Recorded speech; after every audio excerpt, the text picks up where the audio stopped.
Okay, here we are, ready to do the polar alignment.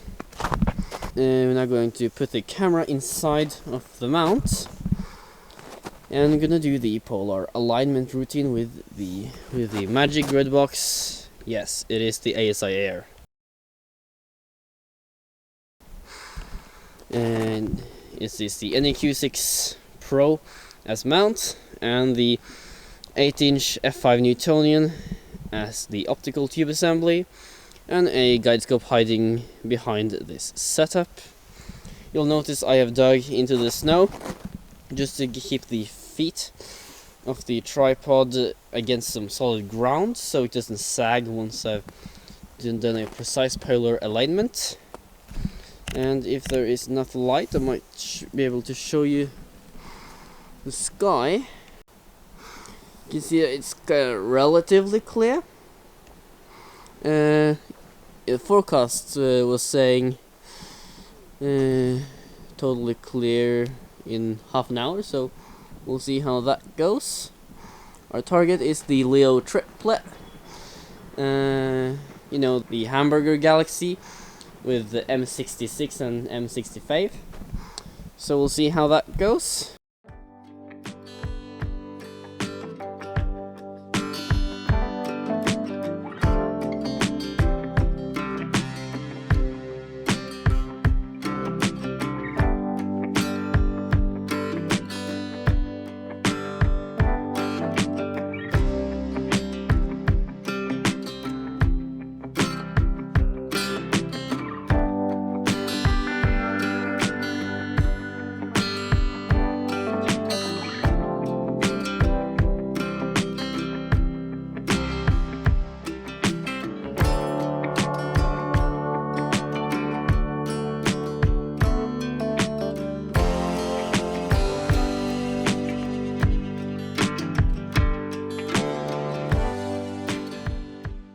Okay, so we have just gotten in after 2 very cold nights. It wasn't exactly warm out there, minus 25 degrees centigrade.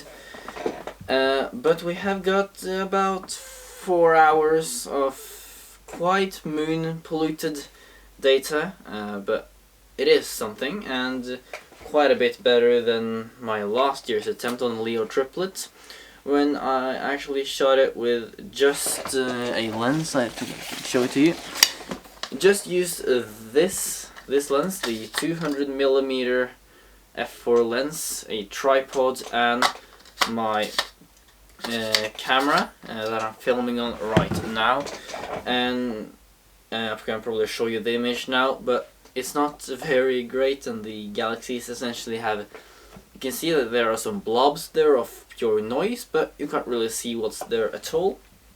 But that is about a World 2 data, and probably also just 15 minutes. But anyways, what I have now is not as pure data. I had to really work on this to get something out of the image, but it is something, and it shows you that it's probably worth shooting when the moon is up if you aren't that picky on the quality of your data. So I was thinking we can go through the the image processing afterwards. Okay, so I was actually just about to release this video, but then I saw on the forecast clear skies. So I just had to go out and gather a lot more data, especially that this was essentially just a quarter moon on a night sky, so that means quite good and clear data. So I gathered about 4 hours last night, and I was thinking I'm gonna go through the processing of all that data together. That means just around half moon and the other half no moon, essentially. So let's jump right into it. Okay, so now I'm going to open the file that is stacked from Deep Sky Stacker. I could have stacked in SiriL, but I just kind of like stacking in Deep Sky Stacker, so that's how it is, and just find the autosave dot fits. Let that load in, and it's kind of gray looking and not so perhaps good straight out from Deep Sky Stacker. I did use flats, so we shouldn't have many like spots that are left. Turn on auto stretch just to see a bit more what we're working on. So I always start with a photometric color calibration. Just do that. I know that one of the galaxies here are named M66, not 66.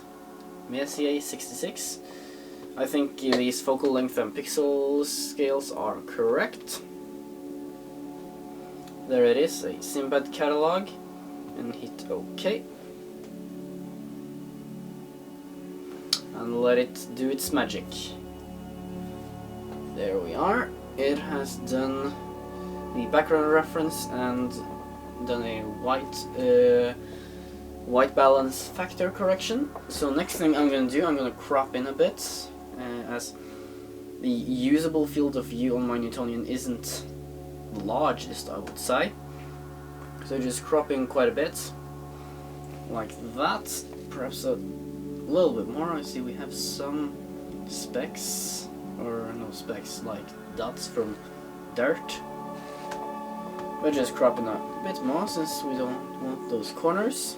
Next thing, go into subtractive chromatic green noise reduction, or SCNR for short. That kind of just reduces the green noise or green bias that cameras with the Bayer matrix just naturally just have. There, it's done. Usually you can't see the difference that makes at this stage of processing, but I will assure you it does do its job. So do the background extraction now, and generate 10 samples. Then we just gotta make sure that we're not hitting any stars or any galaxies, and also try to get rid of, you know, points that have these dark smudges.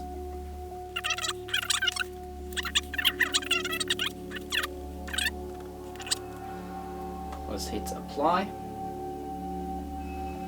And now we're ready to do our major stretch. So go back into linear so we know kind of what things actually look. And then it's the GHS. It is perfect for this sort of processing. And it's also with the SiriL's newest update. It is just I can't say other things than just I love the GHS tool in SiriL. But before we do that, I'm gonna stretch or reset the black point, so it's a bit easier to do. Hit apply, close out of that, and then go into generalize hyperbolic stretch.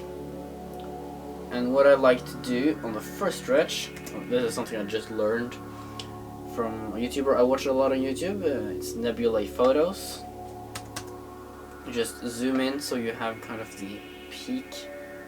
I think, where did it go? There's the peak of information.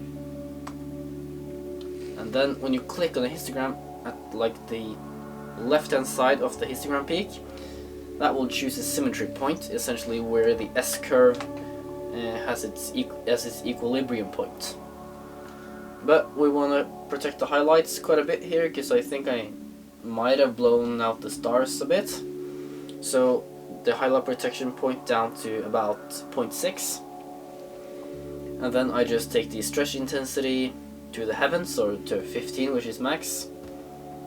And then we're gonna have to look a bit at our image when we're using the stretch factor. So it's just important that we now do not blow out the stars too much, just so we're kind of hitting that point that where we think the stars are big enough, but not so much that they're gonna dominate the image later. Yeah, I think that's pretty good. So we're gonna go ahead and apply that. Then I'm gonna do a light saturation. I usually use a quite high background factor. Then just push the saturation a little bit, not too much. Hit apply, and then before we remove the stars, I like to reset the black point again, so that we're just not clipping information. Like that. Decent. Then we want to go ahead and save this image as a 16-bit, not a 32, but 16, so that StarNet can use it. I know that you can use StarNet on SiriL, but every time I have done it, it has just crashed the computer. So yeah, I guess that's just how it is when you're editing with a laptop with just an i3 core. So yeah, that's how it is. So I just call that like SiriL stars, so I know what it is, and it should be saved as a TIFF, and then together with the rest. So put that in that folder. Here we are. So choose sample format 16-bit unsigned integer with no compression. I just make sure that you save as much data as possible, and then head into StarNet and find our TIFF called SiriL star, and then I just the output name to be SiriL star less, because it's kind of without stars, you know, and just hit run and hope for the best. You can also just have a look at the StarNet console so we know that shit is happening. There, it is running. So then just sit back, relax, and enjoy it as the percentage goes up as it is removing stars from our image.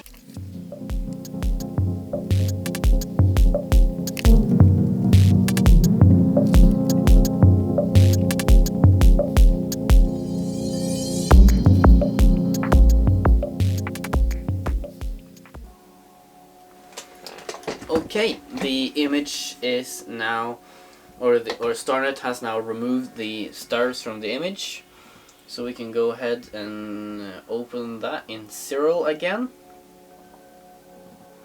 and essentially do some adjustments on the star list, because then we can do a lot of things without making the stars look really ugly and saturated.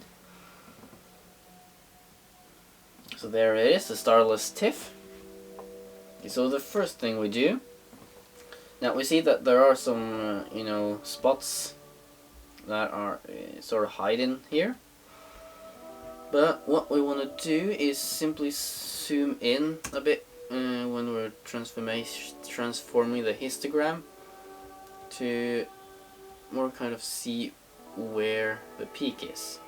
So you can see here there's a lot of data there, but if we zoom in like more 10 times, the peak gets smaller, and we want to be a little careful here because we just want to make the background so there's like barely not clipped information. We know that we will clip some information because there are some black spots here, but don't mind them.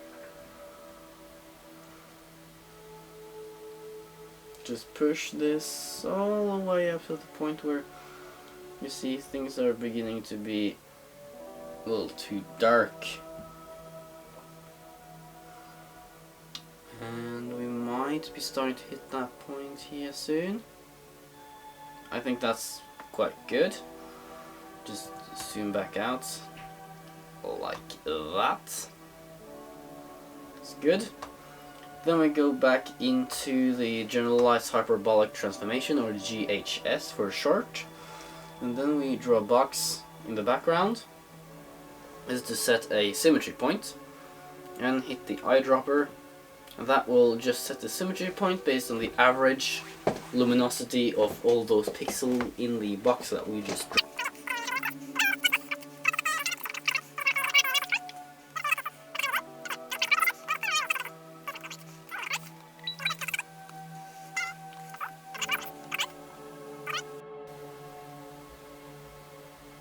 I think that's quite good. Hit apply. Go back to histogram transformation. Do the same thing again where we want to push the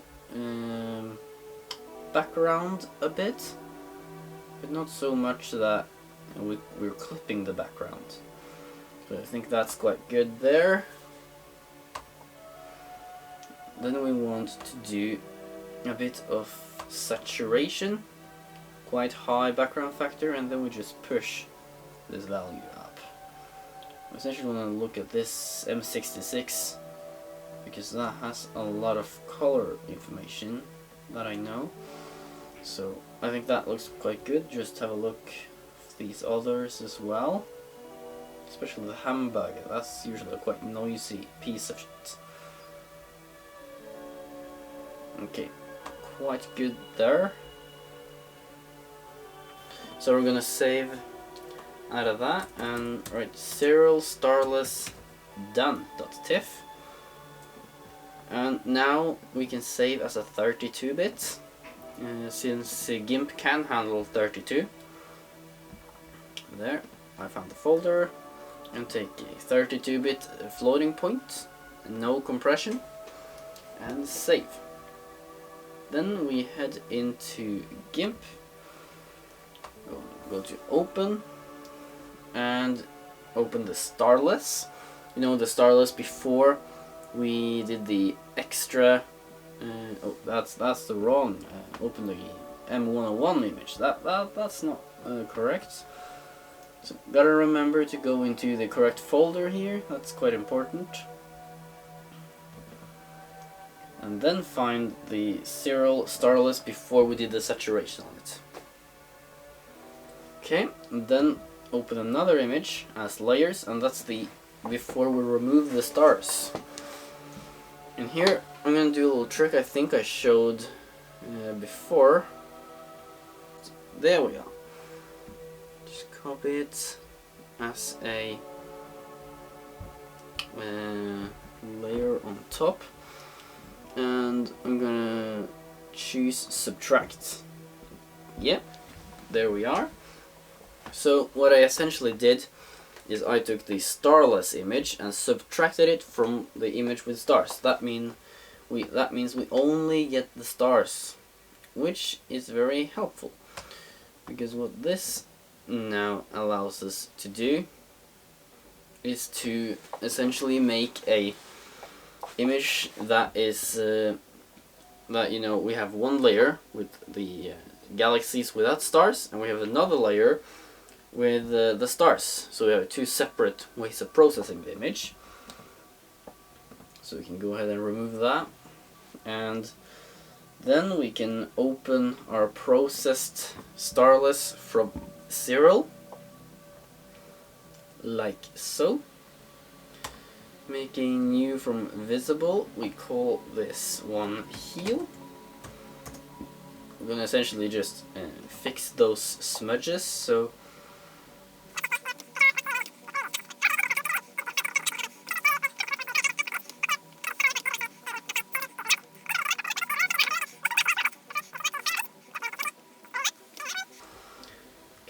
I think the healing process is over.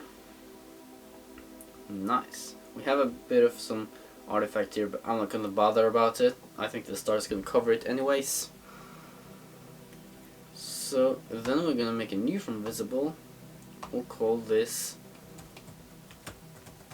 black point. So go into curves. We'll have this quite wide, so don't need that much. But I'm not gonna take the black one further down, but I'm gonna take the lower values and push those further down. That essentially will make the background darker, but we don't want to clip it, just make it darker. So just make sure we aren't clipping anything. Yeah, I think that's pretty good. Then new from visible, we call this galaxy mask. So now we're gonna add a layer mask, a grayscale copy of the layer, like that. Go into show layer mask,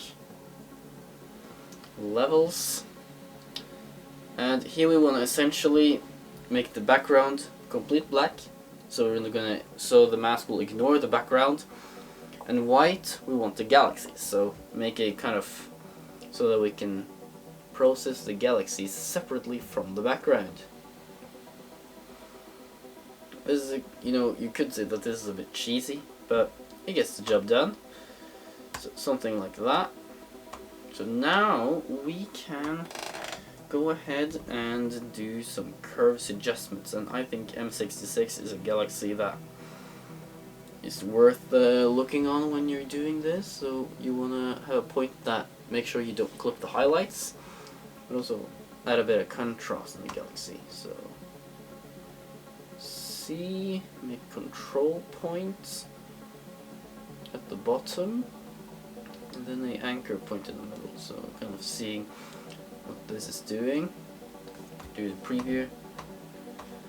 So that's doing something quite good to that one. Let's check M65. Yeah, quite good there as well, and the hamburger. Yeah, brings out a bit more color. So I think that's quite good for contrast. Next thing is hue saturation. And when it comes to galaxies and space in general, green is essentially a fake color. So the yellow and the green colors, don't bother with them. Or if they balance off quite a bit, you can use that a bit. But essentially focus on the blues and the reds. Those are real colors, because green is more of a component of white. So like before, M66 seemed like a good galaxy to kind of use as a metric. So we're going to use that. We do the blue channel and just add a ton of saturation, see if we're clipping a bit of color. So be a little careful, and do a bit of cyan as well, a bit of magenta, and quite a bit of red. These galaxies has a bit of a positive redshift, so that they're a bit red is not that weird.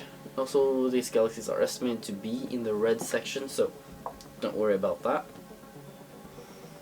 Okay, but I do want to add a bit more blue to them. I think they're a bit too much on the red, so go into colors and blue, and then add a contrast point, a anchor point, and a contrast point.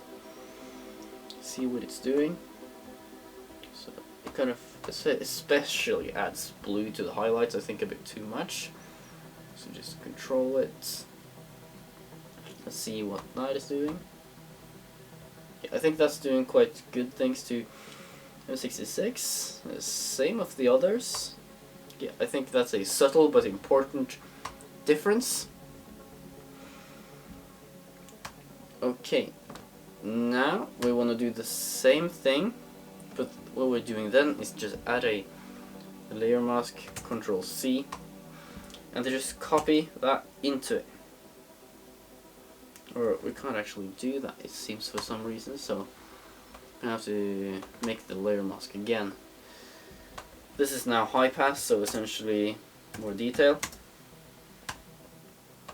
Just add that to the layer mask. So we're gonna again have to add more or stretch the background, so the background's black and the galaxies turn out essentially white, like so. And then we want to go into this one and high pass and hit OK.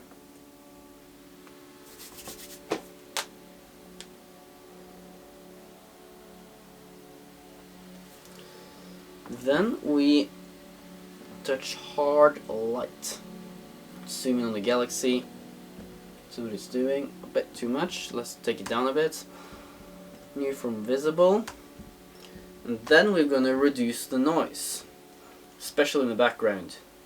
Grayscale copy of image. Hit invert. Show layer mask. And now the galaxies must be black, so we're not destroying the data in the galaxies. But a bit on the outer part of the galaxy is good to reduce the noise in, but do not go overboard with this. It can sometimes destroy what you've already done, so be careful with that. And here you can just, you know, be really aggressive on the denoising, because the background is gonna have to be blurred anyway. So good. Just do that. Okay, we're closing in on being finished. We're just gonna have to, you know, let it run its denoising. See what's happening. I have a slow laptop, so it's not that weird that it's using a bit of time.